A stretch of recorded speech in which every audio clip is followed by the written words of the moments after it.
Bonjour et bienvenue. Bon, installation particulière, installation pour les vacances. Donc, on fait avec les moyens du bord. C'est ni mon bureau, ni mon éclairage, ni le trépied que vous avez l'habitude de voir maintenant avec la vue du dessus. Parce que c'est le seul que j'ai pu prendre. L'autre est un peu grand. Voilà, alors on va aller regarder ensemble comment vous voit cette personne, quels sont ses sentiments et quelles sont les actions qu'elle a l'intention de mettre en place vis-à-vis de vous. On utilise le Pythia et, l'oracle des Awatt, pardon. Allez, comment cette personne vous voit? Ok, bon, carrément. Quels sont, je vais mettre un peu plus haut peut-être. Quels sont ses sentiments? Eh ben, quelles sont les actions?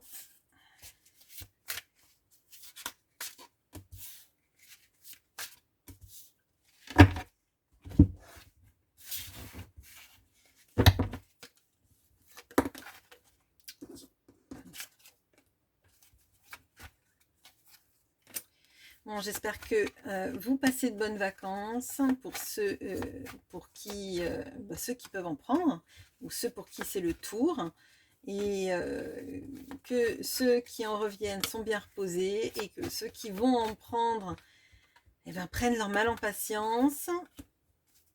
Et puis ceux qui ne peuvent pas prendre des vacances, j'espère que vous avez quelques petits moments pour vous ressourcer et vous faire du bien. Allez, on commence tout de suite. Comment est-ce que cet autre vous voit? Ok. On a donc le...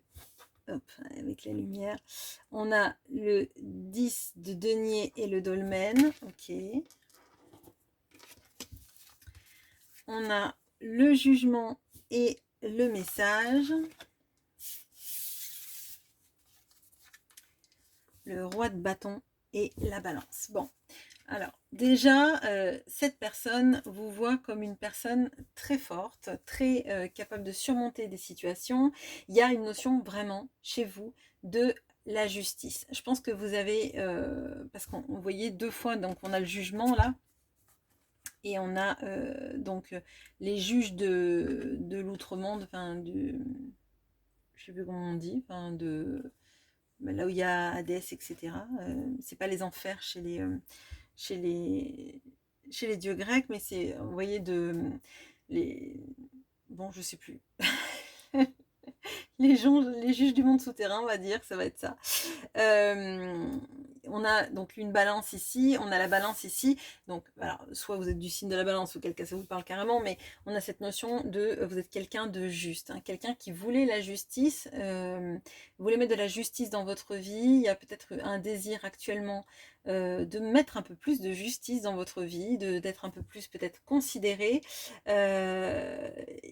mais pour moi, j'ai l'impression que vous essayez dans votre vie d'être quelqu'un de juste, épris de justice, et dans l'envie vraiment en fait de ne pas créer d'injustice surtout, et de réparer potentiellement les injustices, mais les injustices qui vous sont faites. Moi, c'est ce que je ressens, et ce que je ressens, c'est cette sensation que vous n'êtes plus l'initiateur, l'initiatrice de messages.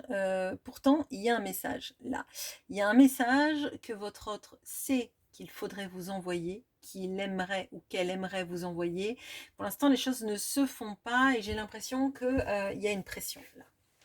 J'ai l'impression qu'il y a une pression vis-à-vis du message que vous devriez recevoir, qui est, je le sens en cours, ce message. Je ne saurais pas vous expliquer plus en détail, mais l'impression et la sensation que j'ai, c'est qu'il y a un message qui est dans les tuyaux, là, que cet autre sait qu'il faut vous écrire, qu'il ne fait pas, mais je sens une grosse pression justement sur le message à envoyer et la sensation peut-être qu'il ne sera pas pris, comme cette personne veut l'envoyer, parce que justement, il y a quelque chose de potentiellement, alors, si ce n'est injuste, il y a quelque chose d'assez déséquilibré dans la manière dont cette personne a agi vis-à-vis de vous. Et ce message, en fait, c'est plus qu'un message, c'est quelque chose qui doit rétablir une sorte d'équilibre entre vous. Peut-être que justement, pendant longtemps, vous avez écrit à cette personne, vous avez essayé de faire en sorte qu'elle se sente aimée, qu'elle se sente écoutée, que vous alliez souvent prendre des nouvelles, et cette personne, pas forcément. D'accord. Moi, ce que je ressens là, c'est que le message qui est en cours d'écriture, en réflexion d'écriture et qui doit vous parvenir, doit être un message qui va réparer cette injustice. Et je pense que là, il y a énormément de pression de la part de votre autre, justement pour l'écrire. Parce que cette personne, elle voit à quel point vous êtes charismatique, à quel point vous êtes quelqu'un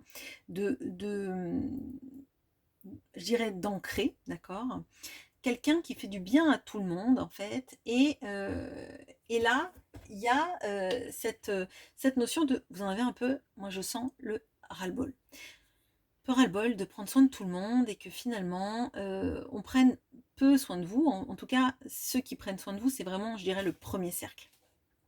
Bon, c'est famille, amis proches, hein, enfin, ou les amis qui sont comme une famille, mais on a cette notion-là de il y a que qui sont là. Votre autre, j'ai l'impression il ou elle n'a pas été là. Et maintenant, en fait, vous vous recentrez sur les personnes qui se préoccupent de vous, et le reste, eh ben, basta. Euh, ouais, bon. On va voir les sentiments, mais moi, c'est ce que je ressens. Je pense qu'il y a une un gros changement dans votre attitude qui fait que cette personne, elle sait que le message qu'elle va écrire, il va falloir qu'il soit complet. Il ne va pas falloir écrire des banalités, écrire des poncifs, des choses comme ça. Genre, il fait beau ce matin, vous ne répondrez même pas, j'ai l'impression. Bon, les sentiments. Ok.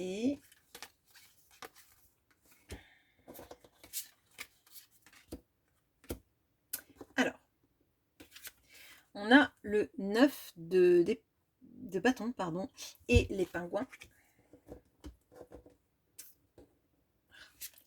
Le magicien et le tango, excusez-moi, avec l'éclairage derrière, ça fait briller les cartes.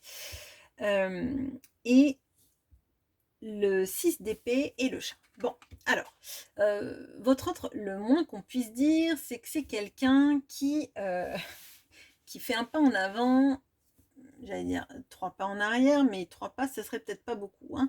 Là, on a le danseur de tango.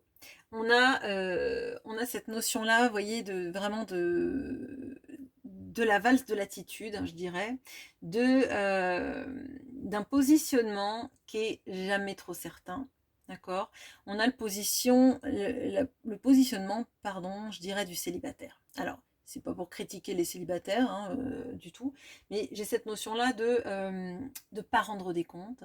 J'ai cette attitude-là de penser à soi. Bah forcément, quand on est célibataire, on n'a pas à s'occuper d'une famille, enfin, sauf si on est soutien de famille, mais on n'a pas à se préoccuper de quelqu'un d'autre que de soi, hein, je dirais. Donc, je parle des célibataires, des gens qui n'ont jamais eu d'enfants, parce que vous pouvez être célibataire, avoir eu des enfants, et vous êtes toujours occupé de vos enfants. C'est pas cette notion-là, mais moi, ce que je ressens, c'est quelqu'un qui est très centré sur lui ou elle, et qui privilégie son confort de vie. Donc, du coup, là, ce que je ressens, c'est que c'est quelqu'un qui se protège parce que il y a des schémas établis, il y a des schémas qui ont été faits où la personne a peut-être été un petit peu auto-centrée, je dirais, à penser à sa liberté, à ses passions, à ses envies, et pas forcément à prendre soin de vous. D'accord. euh, on a quelqu'un qui est encore dans ça, hein, qui est encore dans la protection, dans l'envie de ne pas en déroger avec sa liberté, avec sa capacité à décider par lui-même ou par elle-même, d'accord. On a quelqu'un qui est un petit peu recroquevillé sur je dirais sur lui, sur ce qu'il a.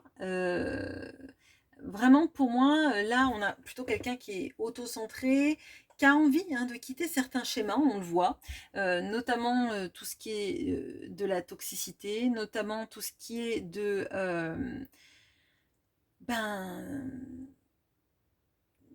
tout ce qui ne le rend pas heureux et qui sait qu'il faut s'éloigner. Donc là, il y a cette envie de faire ça, mais c'est rattrapé par aussi ce besoin de sécurité. Moi, ce que je vois chez cette personne, c'est que oui, elle a des sentiments, oui, il y a des choses qui lui parlent, et notamment, je dirais potentiellement, elle a quelque chose qui la pousse à aller vers vous. Mais dès qu'elle fait quelque chose, elle a besoin toujours presque de pas se dédire, mais de faire l'inverse, vous voyez, de vous envoyer un message, vous répondez, plus de nouvelles pendant un mois. Vous dire qu'elle a envie de vous voir, vous acceptez, puis finalement le rendez-vous n'a jamais lieu. Venir vous voir et puis partir et plus vous donner de nouvelles. Et là, moi, ce que je ressens, c'est que c'est quelqu'un qui est un peu cadenassé. C'est quelqu'un qui a tellement peur de souffrir, qui a tellement peur de perdre son fonctionnement, que même les vieux schémas dont on sait qu'il faut s'éloigner, cette personne les garde. Parce qu'elle est en mode un petit peu mesure de sécurité. Vous voyez, on a très clairement ce process en elle. Et ce que je vois, c'est que c'est très peu nourrissant. C'est très peu nourrissant pour elle, parce que c'est une sécurité, mais elle n'est pas heureuse dedans, elle ne s'épanouit pas dedans. Et vous, clairement, ça vous pousse plutôt à vous éloigner et à vous centrer sur quelque chose qui serait plus juste. Quelque chose dans lequel vous seriez à l'équilibre dans votre vie, au centre de votre vie. Il n'y a pas que cette personne qui a le droit d'être auto-centrée. Vous avez le droit aussi de vous centrer sur votre vie, vos préoccupations, vous vouloir le meilleur.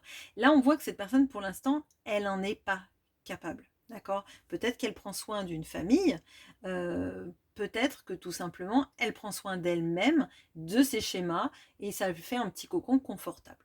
Bon, qu'est-ce qu'elle a l'intention de faire, cette personne ? On a le cavalier d'épée et le playboy.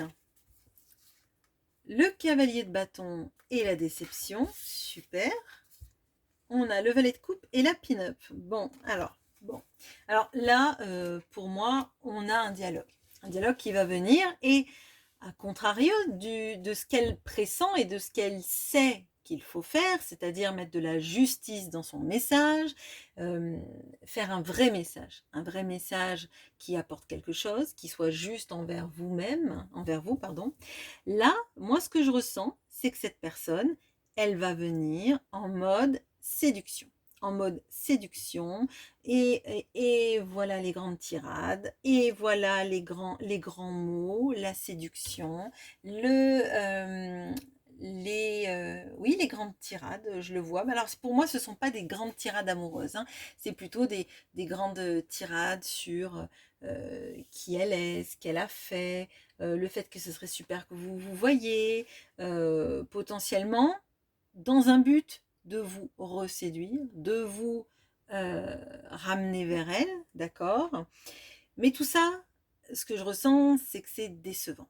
C'est décevant parce que c'est pas ça du tout que vous attendez. Vous attendez un vrai message, avec des réponses, peut-être avec des excuses, peut-être avec des projections sur ce que vous devenez tous les deux, et pas en fait un jeu de dupe, un jeu de séduction où en fait n'est mise en avant que l'attirance qu'on peut avoir pour la personne, que le charnel, que ci, que ça, que cette personne, elle essaye peut-être même de vous rendre un peu jalouse pour titiller votre jalousie, pour que vous rattachiez à elle, ou que vous vouliez à tout prix construire quelque chose avec elle. Mais c'est décevant, c'est pas ce que vous attendez. Vous êtes dans le jugement, dans l'équilibre, dans le roi de bâton. Donc vous savez quel est votre charisme, vous savez que vous pouvez plaire, vous savez que vous pouvez plaire à plein d'autres personnes que cette personne-là, et qu'en fait, si vous aviez juste envie d'une relation épisodique, vous pourriez l'avoir facilement. Alors, j'allais dire avec n'importe qui, peut-être pas avec n'importe qui, mais avec plusieurs personnes dans lesquelles, en fait, l'affect ne serait pas là. Et pour moi, donc, du coup, c'est l'erreur. C'est l'erreur de ne baser ça que sur l'affect. C'est forcément décevant. Et c'est aussi assez, alors j'allais dire puéril, mais on a cette notion-là. Avec le valet d'épée, on a la notion un petit peu de pas savoir comment s'y prendre. Vous voyez, c'est Pandore. Pandore, ah là là, il y a une boîte, ah, je vais l'ouvrir, poum, et voilà, tac.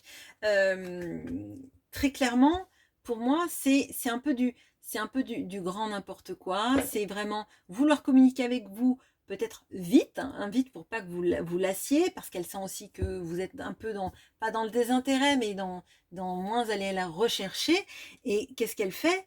Elle va essayer de vous rendre jalouse. Elle va vous parler peut-être de charnel, de discussions qui sont pas profondes, qui vont pas gratter là où ça fait mal, qui vont pas expliciter, s'excuser ou aller vraiment dans la profondeur des sentiments. C'est de la superficialité, c'est dit rapidement, parce qu'il faut le faire vite, vous voyez, c'est plutôt l'urgence de faire plutôt que la profondeur de ce que l'on dit. Et pour moi, c'est quelque chose de décevant pour vous, c'est quelque chose qui ne marche pas et c'est surtout pas quelque chose que vous attendez. À mon sens, elle a un comportement séducteur qui n'est pas celui que vous attendez. Vous attendez, vous, une personne amoureuse. Vous attendez une personne peut-être même contrite, mais vous attendez pas quelqu'un qui vienne essayer de vous séduire et pour après repartir dans un tango loin, en fait. Voilà. Peut-être qu'elle partira en Argentine pour faire du tango argentin, j'en sais rien, mais on a cette notion vraiment de à quoi bon? À quoi bon la communication si la communication c'est ça? Voilà, bah écoutez, ce tirage est court, mais je pense que vous me pardonnerez aisément. Et à bientôt en commentaire. Au revoir.